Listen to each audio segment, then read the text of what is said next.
दोस्तों, अक्सर क्रिकेटर्स का अपने नेशनल टीम के अलावा भी दूसरे टूर्नामेंटों में अलग अलग टीमों की तरफ से क्रिकेट खेलते हुए देखा जाना एक आम बात है, जैसे कि आईपीएल, काउंटी क्रिकेट या फिर दूसरे फ्रेंचाइजी लीग।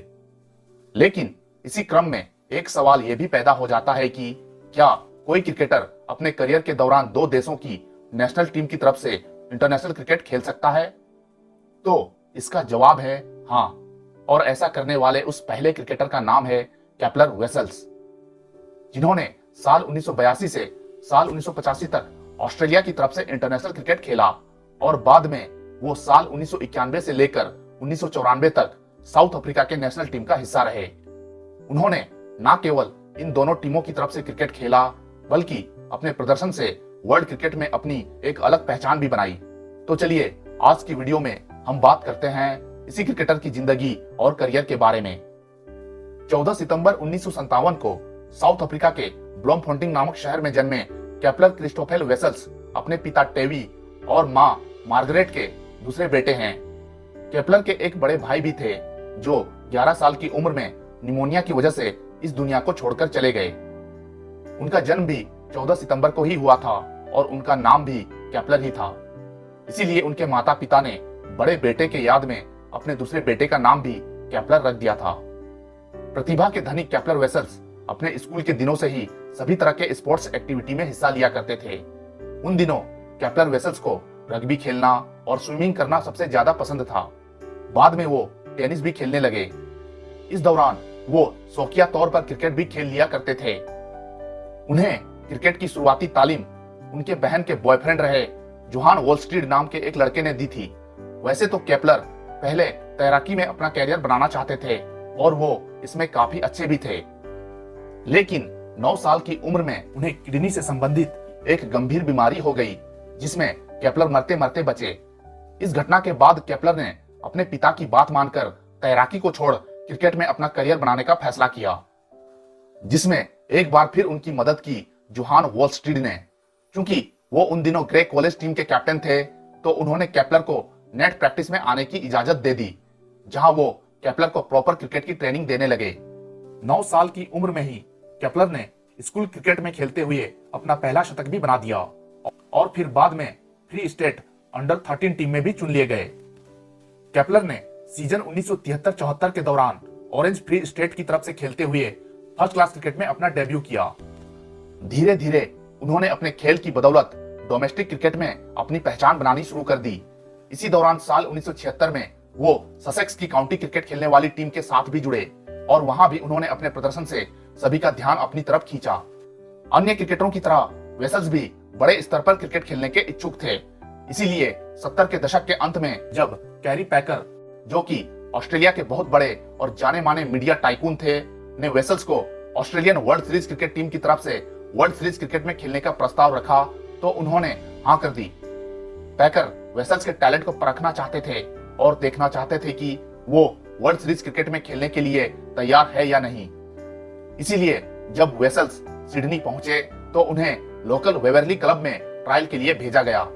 वेसल्स ने पेनरिथ के खिलाफ खेलते हुए 123 रन बनाए, जिसके बाद अखबारों ने उनके न्यू साउथ वेल्स की ओर से खेलने की अटकलें लगानी शुरू कर दी। मीडिया इस बात से अनजान था कि वेसल्स को पैकर ने पहले ही साइन कर लिया है। इसके अलावा उन्होंने सिडनी क्लब के खिलाफ भी खेलते हुए 137 रन बनाकर यह साबित कर दिखाया कि वो इस टूर्नामेंट में खेलने के लिए पूरी तरह तैयार है। पैकर तो बस इसी का इंतजार कर रहे थे। इसीलिए उन्होंने तुरंत मीडिया के तमाम अटकलों पर विराम लगाते हुए ये घोषणा कर दी कि वेसल्स घरेलू मैचों के बजाय वर्ल्ड सीरीज टूर्नामेंट में खेलेंगे। इस तरह वेसल्स को ऑस्ट्रेलिया 11 की तरफ से वर्ल्ड सीरीज टूर्नामेंट में हिस्सा लेने का मौका मिला, जहां उन्होंने कुछ बेहद ही जबरदस्त पारियां भी खेली। इस दौरान उन्हें इयान चैपल, ग्रेग चैपल और डेनिस लिली जैसे महान क्रिकेटरों के साथ ड्रेसिंग रूम शेयर करने का भी मौका मिला। वर्ल्ड सीरीज टूर्नामेंट के खत्म होने के बाद भी वेसल्स ऑस्ट्रेलिया में ही रहे और क्वींसलैंड की तरफ से फर्स्ट क्लास क्रिकेट खेलना जारी रखा। इस दौरान उन्होंने ऑस्ट्रेलिया की टेस्ट टीम में जगह बनाने की तैयारी भी शुरू कर दी। आखिरकार काफी जद्दोजहद के बाद केपलर को साल 1982 में इंग्लैंड के खिलाफ टेस्ट सीरीज खेलने वाली ऑस्ट्रेलियन टीम में चुन लिया गया, जहां उन्होंने 26 नवंबर 1982 को ब्रिस्बेन टेस्ट में खेलते हुए टेस्ट क्रिकेट में अपना डेब्यू किया और अपने डेब्यू टेस्ट में ही केपलर ने पहली पारी में 162 रनों की लाजवाब मैच विनिंग पारी खेलकर अपनी काबिलियत भी साबित कर दी। उन्होंने आगे के मैचों में भी अपने बल्ले का जौहर दिखाते हुए इस टेस्ट सीरीज में 48.25 की औसत से कुल 386 रन बनाए और ऑस्ट्रेलिया को यह सीरीज 2-1 से जिताने में अपना बहुमूल्य योगदान दिया। टेस्ट क्रिकेट में उनके धमाकेदार शुरुआत को देखते हुए चयनकर्ताओं ने उन्हें साल 1983 में होने वाली Benson and hedges world series cup के लिए ओडीआई टीम में भी जगह दी। इस तरह उन्होंने 9 जनवरी 1983 को मेलबर्न में न्यूजीलैंड के खिलाफ खेलते हुए एक दिवसीय क्रिकेट में भी अपना कदम रखा और टेस्ट क्रिकेट की तरह ही उन्होंने इस मैच में 79 रनों की शानदार पारी खेलकर ऑस्ट्रेलिया की जीत की नींव रखी। एक तरफ तो केपलर ऑस्ट्रेलियन टीम में चुने जाने की वजह से काफी खुश थे, वहीं दूसरी ओर कुछ ऑस्ट्रेलियन प्लेयर केपलर को टीम में लिए जाने की वजह से काफी नाखुश भी थे। वजह साफ थी, क्योंकि केपलर एक आउटसाइडर थे जो दक्षिण अफ्रीका से होने के बावजूद ऑस्ट्रेलिया के लिए क्रिकेट खेल रहे थे। गुजरते वक्त के साथ केपलर का खेल और भी बेहतर होता चला गया और उन्होंने ऑस्ट्रेलियन टीम में अपनी जगह भी पक्की कर ली। इसी साल अप्रैल में श्रीलंका के खिलाफ कैंडी में खेले गए पहले टेस्ट में केपलर 141 रन बनाकर श्रीलंका की सरजमी पर शतक लगाने वाले पहले ओवरसीज प्लेयर भी बने। केपलर साल 1983 के वर्ल्ड कप खेलने वाली ऑस्ट्रेलियन टीम का भी हिस्सा थे, जहां उनका प्रदर्शन उम्मीद के मुताबिक नहीं रहा, जिसकी वजह से उन्हें ओडीआई टीम से बाहर कर दिया गया था। केपलर को कई बार आउटसाइडर होने की वजह से अपमानित भी होना पड़ा था।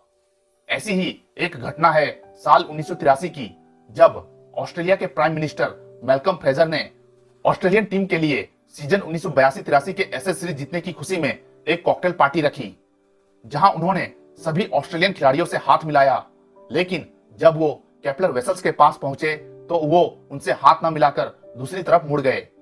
केपलर को उनकी इस हरकत पर थोड़ा आश्चर्य भी हुआ कि आखिर क्यों ऑस्ट्रेलिया के प्राइम मिनिस्टर उन्हें नजरअंदाज कर रहे हैं, जबकि उन्होंने भी इस एशेज सीरीज में कुल 386 रन बनाकर ऑस्ट्रेलिया की जीत में अपना अच्छा खासा योगदान दिया था। हालांकि केपलर ने इस बात को उतनी तवज्जो नहीं दी और अपना सारा फोकस क्रिकेट खेलने में लगा दिया। साल 1984 में वेस्टइंडीज के खिलाफ फ्रैंक वॉरेल ट्रॉफी के दौरान भी केपलर वेसल्स अपने फॉर्म के लिए जूझते नजर आए। इस दौरान वो इंजरी की वजह से केवल 2 टेस्ट मैच ही खेल पाए, जहां वो जोएल गार्नर की गेंद पर 3 बार आउट हुए और केवल 32 रन ही बना सके, जिसके बाद लोगों ने उन्हें जोएल्स बन्नी के निकनेम से बुलाना शुरू कर दिया था। हालांकि केपलर को इंजरी से उबरने के बाद इसी साल नवंबर में एक बार फिर वेस्टइंडीज के खिलाफ ही होम टेस्ट सीरीज में मौका दिया गया, जहां पहले टेस्ट की दोनों पारियों में वो केवल 13 रन बनाकर एक बार फिर जोएल गार्नर का शिकार बने। दूसरे टेस्ट की पहली पारी में भी उन्हें जोएल गार्नर ने 0 पर बोल्ड आउट कर दिया, जिसके बाद टीम मैनेजमेंट ने केपलर को टीम से ड्रॉप करने का मन बना लिया था।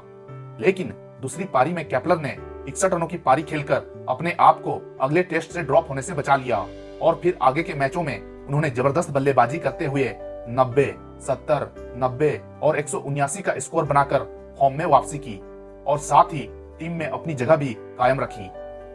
गुजरते समय के साथ साथ केपलर का ऑस्ट्रेलियन टीम के प्रति लगाव भी कम होता चला गया, जिसकी वजह से उन्होंने क्रिकेट से रिटायरमेंट लेने का मन भी बना लिया और उन्होंने नवंबर 1985 में न्यूजीलैंड के खिलाफ ब्रिस्बेन टेस्ट के बाद अपने रिटायरमेंट की घोषणा भी कर दी।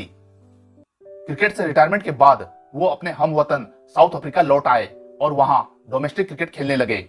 साल 1991 में इंटरनेशनल क्रिकेट काउंसिल ने जब साउथ अफ्रीका पर लगा बैन हटा लिया, तब केपलर वेसल्स ने नवंबर 1991 में भारत के खिलाफ साउथ अफ्रीका की तरफ से खेलते हुए लगभग 6 साल बाद इंटरनेशनल क्रिकेट में वापसी की।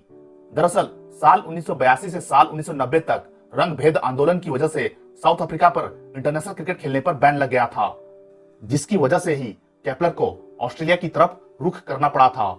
बाद में केपलर को साउथ अफ्रीकन टीम का कप्तान भी बना दिया गया और अपनी कप्तानी में ही वो साउथ अफ्रीका को साल 1992 के वर्ल्ड कप सेमीफाइनल तक लेकर गए। इस वर्ल्ड कप के पहले ही मैच में उनका सामना हुआ था अपनी पिछली टीम ऑस्ट्रेलिया से और केपलर ने भी उस मुकाबले में नाबाद 81 रनों की बेहतरीन मैच विनिंग पारी खेलकर अपनी टीम को इस वर्ल्ड कप में शानदार शुरुआत दी थी। लेकिन इस पूरे टूर्नामेंट में लाजवाब प्रदर्शन करने के बावजूद इंग्लैंड के खिलाफ सेमीफाइनल मुकाबले में साउथ अफ्रीका को जीत के करीब पहुंचकर एक अजीबोगरीब निर्णय की वजह से हार का सामना करना पड़ गया था। उन्होंने लगभग 3 सालों तक साउथ अफ्रीकन टीम को अपनी सेवाएं दी और फिर अक्टूबर 1994 में पाकिस्तान के खिलाफ फैसलाबाद ओडीआई मैच के बाद केपलर ने हमेशा के लिए इंटरनेशनल क्रिकेट को अलविदा कह दिया। अपने इंटरनेशनल क्रिकेट करियर के दौरान केपलर ने 40 टेस्ट मैच खेले, जिसमें उन्होंने 41 की एवरेज से 6 शतकों और 15 अर्धशतकों के साथ कुल 2788 रन बनाए हैं, जिसमें उनका हाईएस्ट स्कोर 179 रन है। हालांकि केपलर को अपने करियर के दौरान उनके स्लो बैटिंग की वजह से ओडीआई क्रिकेट में खेलने के लिए काफी आलोचनाओं का सामना भी करना पड़ा था। इसके बावजूद उन्होंने ऑस्ट्रेलिया और साउथ अफ्रीका दोनों के लिए 109 एक दिवसीय अंतर्राष्ट्रीय मैच खेले, जिसमें उन्होंने 34.35 की एवरेज से 1 शतक और 26 अर्धशतकों के साथ कुल 3367 रन बनाए, जिसमें उनका हाईएस्ट स्कोर 107 रन है।